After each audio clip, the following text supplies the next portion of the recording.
Moving to the West Coast, Santa Clara this morning, shareholders of Yahoo, that's with an exclamation point, will meet and search for meaning. Paul Sweeney is the U.S. Director of Research for Bloomberg Intelligence. The strategy for Yahoo right now, Paul, is how best to sell its most important assets, right? It's not about their core business. It isn't about the core business. Right now, it's about, making sure that they can really get this Alibaba spin-off deal done in a tax-free way, so to maximize value to shareholders. Now, Marissa Mayer and her management team actually structured a very shareholder-friendly deal, and assuming the IRS approves it, this is going to be a great transaction for shareholders. Then, eventually, shareholder, I think, attention will shift to the core business. Yeah.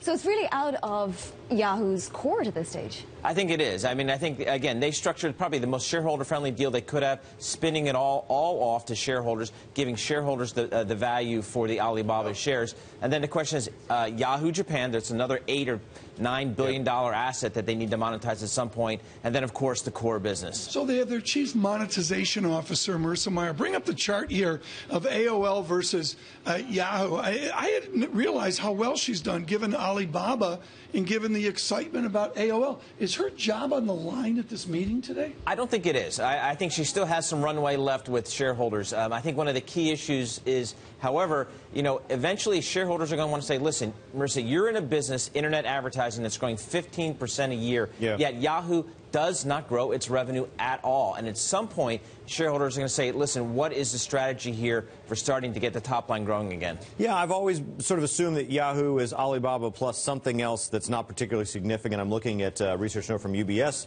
however, that points out in mobile, according to ComScore, Yahoo had the third largest U.S. mobile audience. So they're sneakily good at some things that I have not been paying attention to. Right, they are sneakily good. However, on the monetization of mobile, they've actually, by their own admissions, probably, playing a little bit of a catch-up here. When you think about, these big internet companies, whether it's Facebook or Google, issue number one has always been really mobile over the last couple of years, and Facebook, it's been really issue number one. So for Yahoo, they've been playing a little bit of catch-up here, but they are making some inroads here.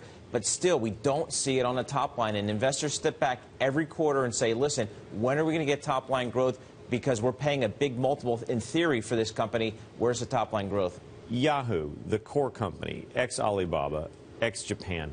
What does that company do? How do we describe that business? They are a media company, really. They're not a technology company, okay, and that's an issue. They're a media company. They aggregate a big audience and have 800 million users that come into Yahoo, Yahoo homepage, Yahoo Finance, and they need to sell advertising against that audience. Super quick question. Can you run Bloomberg Intelligence and run Twitter at the same time? Of course, or do you no need to problem. be a full-time Twitter CEO? I just want to clear that up right now. Paul Sweeney's not going anywhere right now. Of course, running our wonderful shop here at Bloomberg Intelligence.